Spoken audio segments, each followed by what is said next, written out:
उज्जैन की central jail Bhairavgarh और इससे जुड़ी 4 उपजेलों के कर्मचारियों के साथ 13 करोड़ रुपए से अधिक का गबन हुआ है। कलेक्टर कुमार पुरुषोत्तम ने ट्रेजरी ऑफिसर को थाने भेजकर धोखाधड़ी की रिपोर्ट दर्ज कराई है। केस दर्ज होने का पता चलते ही जेल का एक बाबू घर पर ताला लगाकर परिवार समेत फरार हो गया। पुलिस का कहना है कि वो जल्द इस पूरे मामले का खुलासा करेगी। एक जांच दल भी भोपाल से उज्जैन जाएगा। बता दें, जैसे ही पता चला कि सेंट्रल जेल भैरवगढ़ व उपजेलों के कई कर्मचारियों के साथ 12 करोड़ का जीपीएफ घोटाला हुआ है, वैसे ही प्रशासन में हड़कंप मच गया। जांच के बाद मामले की गंभीरता देख जिला कलेक्टर के आदेश पर जिला अतिरिक्त कोषालय अधिकारी सुरेंद्र पिता मुन्नालाल भामर ने जेल के बाबू रिपू दमन पिता दिनेश के विरुद्ध भैरवगढ़ थाने में धारा 420 में मामला दर्ज करवाया। ये एफआईआर जेल में अनियमितता व फर्जी भुगतान के मामले में दर्ज हुई है। कलेक्टर का कहना है कि जेल अधीक्षक की लॉगिन आईडी से रकम दूसरे खातों में ट्रांसफर हुई है। रविवार को जेल अधीक्षक उषाराज के छुट्टी की एप्लीकेशन देने की बात भी सामने आई है। हालांकि उन्होंने छुट्टी निरस्त कर दी है। उनका कहना है कि उनकी आईडी का मिसयूज हुआ है। जिला कोषालय से जुड़े एक एक्सपर्ट ने बताया कि जीपीएफ की प्रक्रिया अब ऑनलाइन हो चुकी है। इतने बड़े स्तर पर अगर कई कर्मचारियों के लाखों रुपए निकले हैं तो ये पूरी एक गैंग का काम है, जिसमें उच्च स्तर के अधिकारी की संलिप्तता की पूरी आशंका है। सब कुछ पता भी चल जाएगा। अच्छा, ये 18-19 से बताया जा रहा है और ये बात अभी खुल के सामने आई जब हमारे एक प्रहरी ने हमको आवेदन दिया कि हमारा डीपीएफ का पैसा माइनस में हो गया और हमने निकाला नहीं है। तो ये हम लोग यहाँ देख ही रहे थे रिकॉर्ड कि अपने कोषालय से कॉल आती है कि सिपाहियों को आप भेजें। मैंने भेज दिया, फिर मुझे बुलाया गया, मैं भी गई। बोले कि आपके यहाँ से क्या कार्रवाई होती है डीपीएफ निकालने की। बताया कि बंदे वो प्रहरी पहले आवेदन देता है, उसका आवेदन प्रॉपर चैनल जेलर प्रशासन के पास जाता, उसके बाद फिर अधीक्षक के पास मार्क होने आता है। पहले वो आवक होता है, मतलब उस पर मार्क होता है, फिर उस पर कार्रवाई होती है, नोटशीट बनती है नियम अनुसार, उसकी पात्रता देखी जाती है कि कितना डिपॉजिट है इसका, कितना उसको हम दे सकते हैं परसेंटेज के आधार पर नियम अनुसार। और उसके बाद फिर कार्रवाई में लेके फिर स्वीकृति होती है, स्वीकृति डीडीओ देता है। उसके बाद फिर वो कोषालय में बिल लगता है हमारे लॉगिन पासवर्ड आईडी से। ये सिस्टम है। अभी ये हुआ है कि हमारे पास किसी भी प्रहरी के आवेदन नहीं आए, कोई कार्रवाई नहीं हुई और पता चला कि उनका माइनस में आ गया। पहली बात यह है कि जब स्वीकृति यहाँ से नहीं दी गई तो जो हमारा कर्मचारी काम कर रहा था रिपू दमन रघुवंशी, वो काम कर रहा है कई सालों से यहाँ, और उसके साथ भी उसने कभी किसी का आवेदन नहीं दिया हमको, ना हमारे पास किसी ने हमसे भी व्यक्तिगत नहीं कहा। उसने मेरे पासवर्ड से, मेरी आईडी से बाला चोरी छुपे उसने अपने स्तर से और वहाँ बिल लगा दिए ट्रेजरी में, और ट्रेजरी ने देखा भी नहीं है कि एक छोटा सा अपना बेचारा 4th क्लास 3rd क्लास कर्मचारी, उसके पास इतने लाखों रुपए कैसे होंगे। और अकाउंट भी चेक नहीं किया कि जो रिपू दमन ने वहाँ भेज दिया। जैसे इसके पिछले साल मेरे पास जैसे 70,000 का एक आवेदन आया था कि 70,000 हमको डीपीएफ चाहिए। 70,000 की मैंने स्वीकृति दी, बिल में चढ़ा है वो। जब बिल में 70,000 चढ़ा है तो उसने 17 लाख कैसे बना लिए। 70,000 की स्वीकृति है और वो 17 लाख उसने बना के निकाल लिया। अब वो हमारे पास ओपन नहीं होता, वो ट्रेजरी में होता है, ये गूगल का होता है। मतलब ये जो है सारा का सारा जो लेन देन होता है, खर्च होता है, वो कोषालय से होता है।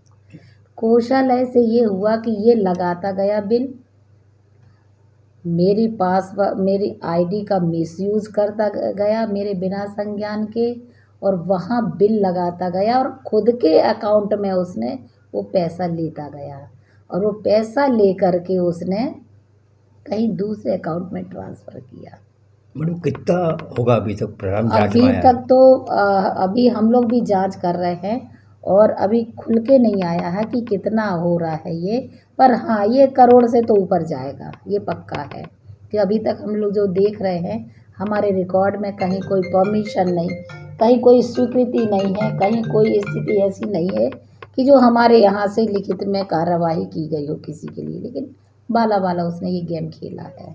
अभी आपका अब पासवर्ड उनके पास कैसे पहुंचा? हाँ बेटा, मैं कर रही अभी 2 मिनट से।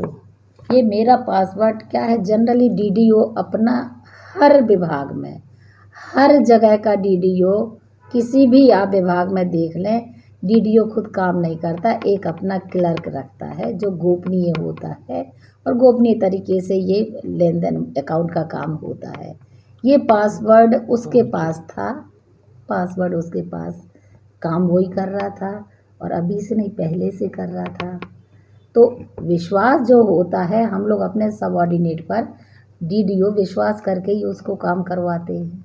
मैडम अभी क्या कार्रवाई की इसके आप प्रहरी के खिलाफ होगी? अब प्रहरी के खिलाफ कार्रवाई तो मैंने एफआईआर कर दी है, एफआईआर उसी दिन कर दी है। वो फरार हो गया है और हम लोग पूरा रिकॉर्ड खंगाल रहे हैं और पुलिस भी उसकी धरपकड़ कर रही है। संभवतः वो मिलेगा और जितना उसने घपला किया है कानून उसके हिसाब से पनिश करेगा। पूरे मसले का जानकारी कि हमारे पास जो ट्रेजरी से एक आवेदन आया था और उनका जो भी मॉनिटरिंग का सिस्टम होगा, उस मॉनिटरिंग सिस्टम के थ्रू उन्होंने जो जानकारी एकत्रित की, तो लगभग पिछले 3 साल में 100 ऐसे खाते उनके द्वारा चिन्हित किए गए हैं। उन 100 खातों से जीपीएफ का जो राशि है वो किसी एक खाते में ट्रांसफ़र हुई और उसका फिर उससे आहरण हुआ है।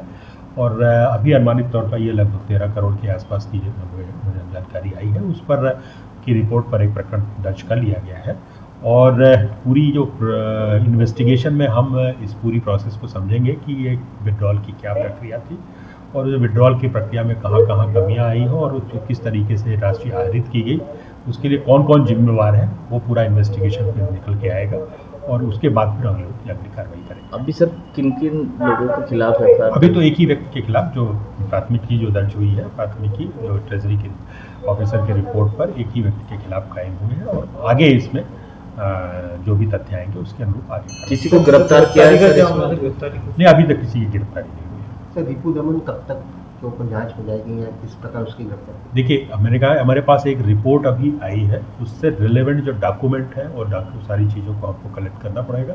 वो हम जल्दी से जल्दी ही एक टाइम बाउंड क्या कहते हैं उसके हिसाब से एक इन्वेस्टिगेशन करेंगे और शीघ्र ही ये इन्वेस्टिगेशन को कंप्लीट करके कार्रवाई करेंगे। इसमें जॉइंट डायरेक्टर लेवल पे भी हम उनको रिपोर्ट की आवश्यकता होगी। हम जॉइंट डायरेक्टर से इसका पूरी प्रोसेस को समझकर उसको फिर आगे क्या हमारा इन्वेस्टिगेशन बढ़ेगा। आ सकते हैं? मैंने कहा ये पूरी चीज़ें आपको जैसा मैं कह रहा हूँ ये तथ्यों पर आधारित है। हमारे पास अभी जो प्राथमिकी दर्ज हुई है उस पर जो हमारे पास तथ्य आए हैं, उसके बाद उस प्रक्रिया में कौन कौन शामिल रहे हैं, किस तरीके से आहरण किया गया, क्या नियम कायदे थे जिनके कारण उसको करना चाहिए था और उन नियम कायदों के लिए कौन कौन रेस्पॉन्सिबल ऑफिसर्स हैं, उन सब का हम परीक्षण करेंगे। परीक्षण उपरांत जो भी तथ्य सामने आते हैं उन तथ्यों के आधार पर हम कार्रवाई करेंगे। सर आरोपित बाबू के फरार होने की भी सूचना सामने आ रही है, किस तरह इसको देखेंगे या तलाश कहाँ की जा रही है कुछ? नहीं, अभी अब प्राथमिक चूँकि हमारे प्राथमिकी दर्ज हुई और उनसे जानकारी एकत्र करना था, तो अभी हमारी जानकारी में यह आया है कि वो वहाँ से जेल से गायब हो चुके हैं, पर हम उनको शीघ्र ही ढूंढ के और उनसे पूछताछ करके आगे कार्रवाई करेंगे। सूर्य चंद मरमट है क्या? आपके खाते में किस प्रकार से राशि निकली, कितनी राशि निकली? मुझे कल ज्ञात हुआ, उसमें मेरा 27/10/2021 को 13 लाख रुपए आहरण बताया गया है। 17/5/2022 को 14 लाख रुपए आहरण हुआ है। इस प्रकार से टोटल 27 लाख रुपए का आहरण हुआ, जबकि मुझे कोई जानकारी नहीं थी। आपने आवेदन करा ही नहीं? ना, मैंने आवेदन करा है इस मामले में और मुझे मात्र अभी 4 महीने बचे रिटायरमेंट के। 6ठे महीने में मेरा रिटायरमेंट में मैंने ये सोचा था कि अप्रैल में भर के 90% राशि निकाल के मकान का काम शुरू करवा दूँगा, लेकिन मैं तो खुद माइनस में चल रहा हूँ, तो पैसा कहाँ से निकलेगा? हमें तो बिल्कुल रोड पे ला दिया इन लोगों ने। अब इसमें जो भी अधिकारी कर्मचारी दोषी है उसके विरुद्ध कार्रवाई की जाए। आप मैडम से मिले, क्या बताया? मैडम से चर्चा हुई आपकी? मैडम से हमने चर्चा हुई तो हमारे डावर साहब है, वो बोले उनको लिखित में दो, तो हमने पूरे लिखित में एक फाइल दे दी, उनको सौंप दी कि हमें पूरी जानकारी दी जाए कि कब कब इन लोगों ने पैसा निकाला, किसके माध्यम से फ्रॉड हुआ है। और कलेक्टर महोदय से, मुख्यमंत्री महोदय से हम तो ये आशा करते हैं, निवेदन करते हैं कि जो भी दोषी इसमें कर्मचारी अधिकारी है उसके खिलाफ कार्रवाई की जाए और हमारा पैसा वापस दिलवाया जाए। आपका नाम? मेरा नाम सूर्य चंद मरमट है। जेल में जीपीएफ घोटाला हुआ, उसमें आपके पैसे निकाले गए? जी, मेरे को भी यही जानकारी मिल रही है, जो हमने इधर से निकलवाई जानकारी, तो जानकारी मिल रही कि मेरे साथ भी फ्रॉड हुआ है मैंने 2018 में 5 लाख रुपए निकाले थे नियमानुसार आवेदन दे करके, 2019 में 2 लाख रुपए निकाले थे। इसके बाद हमने कोई पैसे नहीं निकाले। अभी फरवरी में मेरे बालक की शादी थी तो मैंने 5 लाख रुपए का निवेदन किया था, लेकिन वो पैसे हमारे खाते में नहीं आए और ये कहते रहे कि मतलब हम निकाल रहे हैं, निकाल देंगे, और वो पैसे हमारे खाते में नहीं आए। फिर हमने जानकारी निकलवाई इधर उधर से तो पता चला कि 2 बार फ्रॉड ट्रांजैक्शन हुआ है 13 लाख से अधिक का। एक बार 13 लाख, एक बार 13 लाख, 26 लाख रुपए। जी 26-27 लाख। ये फ्रॉड किसके द्वारा किया गया है? ये फ्रॉड अफसर कार्यालय जाने जो मतलब जिनके अंडर में कौन आता है। प्रभारी था यहाँ पे जो काम करता था जीपीएफ? जीपीएफ में रिपु दमन सिंह रघुवंशी प्रहरी था, वो काम करता था।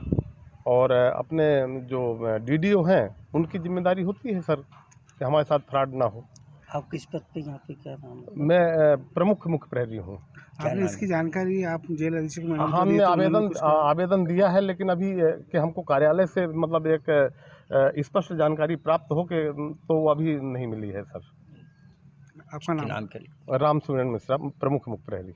उज्जैन से विमल बैंडवाल की रिपोर्ट।